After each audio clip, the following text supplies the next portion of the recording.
We're continuing with work on cleaning up the case. The situation is, at some point in time, a customizer or repairman painted this top area, but he let the lacquer, it's got black pigment in it, drip down the side. And I believe it was his intention to go in and polish this side out, but he either passed away or whatever. So this whole thing used to look like this, but I do have a method for, if you take a wooden block that's hardwood, maple with sandpaper here like this, and a mix of water and 1 drop of dish detergent, and you very slowly go back and forth, then you get to here. So we still got to do this, but in order to get up close to the edge, I got to pull this hardware. And the methodology there that makes sense is to very gently remove the screws.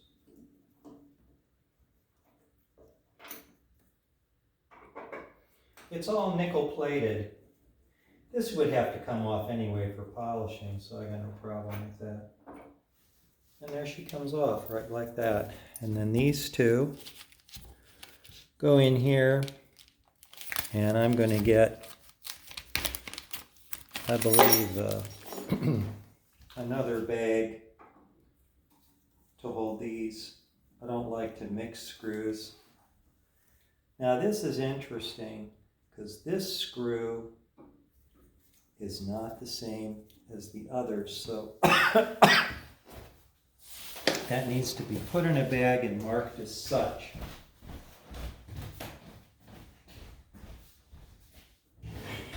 I would say that it is very common to find various forms of jury-rig when you do an old piano. So the whole pattern is, I'm going to draw the piece.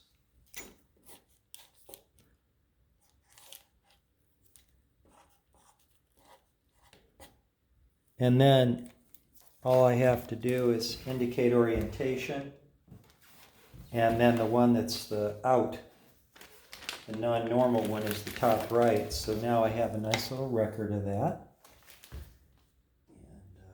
And I can go ahead and complete my removal.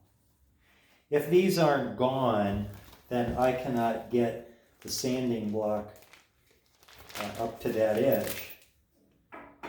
Well, then that means it's going to leave a goopy looking top line way up here, and I don't want to do that. I want to try and get that as clean as I can.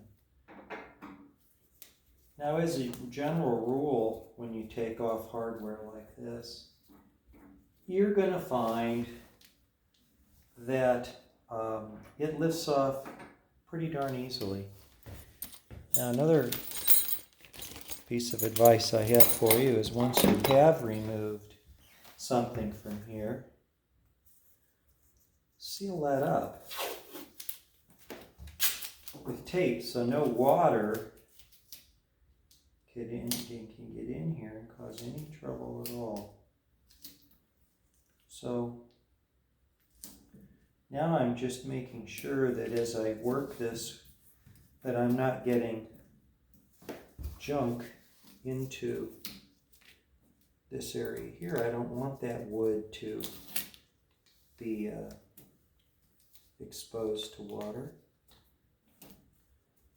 Right like that, just to be safe. Same thing over here.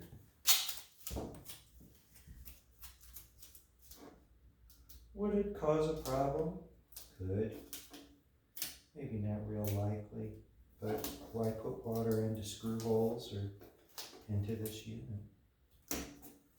Water's not a real good thing for uncoated wood. Okay, now let's see how we're doing here on time.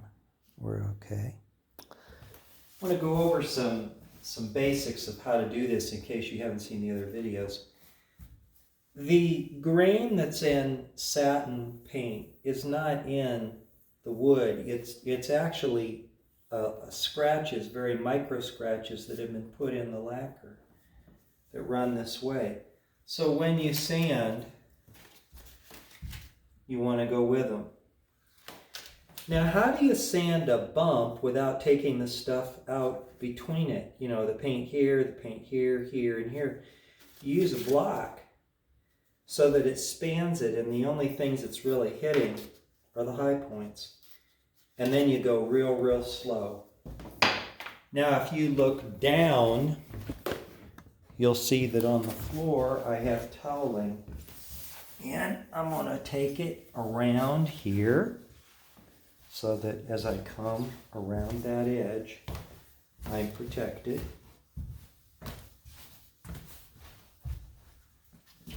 Right like this. And get down here and lay it carefully as I can, because I'm going to be coming probably back all the way to here a little bit, of course, to pick up this line here and these. So now I can pretty much just keep going the whole way. Okay, so we have protection. The number one rule, again, I'm going to go wash this off in the sink. The number one rule when you're doing something like this is be careful, because if you go too quickly, you might go right through the paint and expose the wood.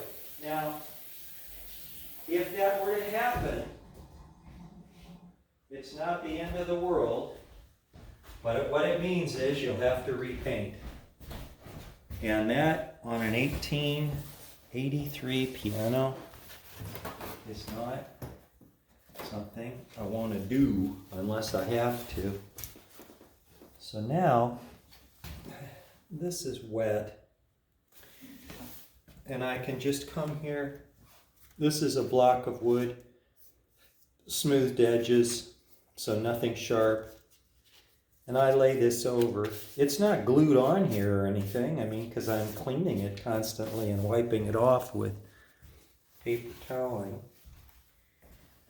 And so my first step here, let's work some of the bad area, okay?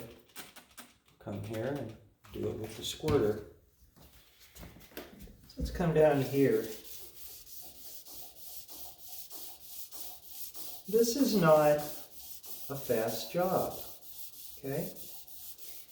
And if you try to rush it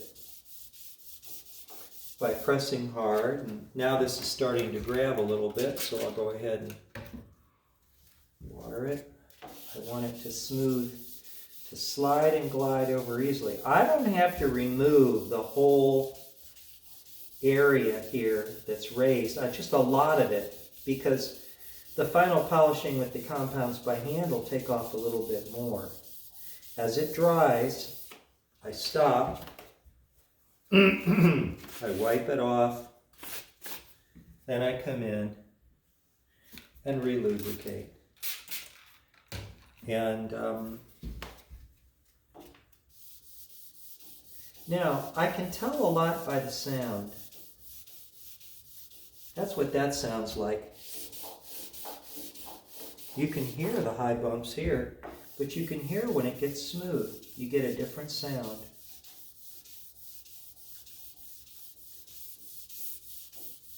But I'm always going in the direction of the man-made grain.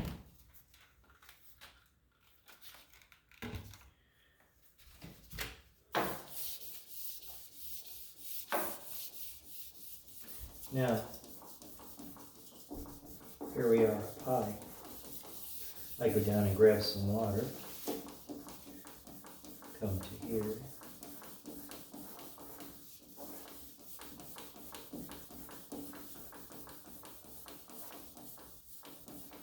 going pretty quick, isn't it? But nice and wet. And the detergent, just one drop. I used Lemon Joy, but I think you could use any of them. You'll see it makes a pretty fast difference here. I don't want to leave an obvious gooby mark there. I just don't. And I don't want to be squirting that high. It'll go into the piano, so I'll squirt low. Because don't forget, as you work your way up, you're taking the water with you. And I'm going to kind of take that top edge, see, and I'll let this part of it do the work. But you can see, I mean, I'm not applying more than 1.5 pounds of pressure here, very minor. And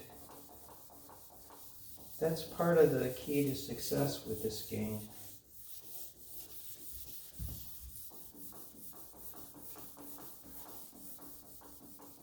Now I can always come back and do more, right? So, take a look and see. It looks quite a bit better since we've gotten started.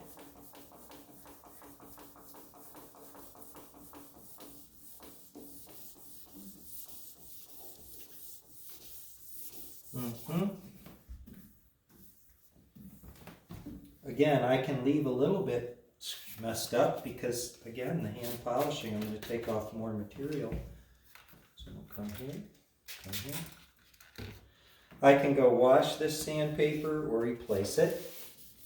You will find that fresh sandpaper, like in any other application, will remove far more material than when it's kind of already been used a bit. That certainly is no surprise to you.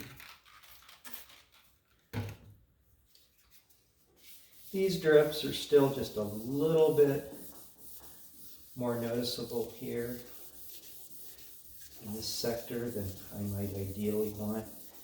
But again, this is a very delicate job. And then, these are the long straight lines that make sure that that grain in that paint is what I want. Okay, now, because that section has been kind of done, I'm going to come in and remove my materials from the paint. It's not perfect, I know that. But boy, there's a big difference than that and that. Let me come on back and see. Let's come in with a close-up here. And you can see there's a big difference between the one to the left and the one by the blue tape in terms of what the condition is of this. So I'm going to say that's good enough and that's good enough. So now we're going to come into that, which is definitely not good enough. Come in here. And just because I have a sense of humor, we'll clean this sandpaper up. I can bring back its punch. It's still sanding. I mean, the sand's still here. This is wet paper. But I like to, get the goop out of the pores. And I have fresh pieces I can use, but I'll go as far as I can with this one. I'm going to stop the video and restart.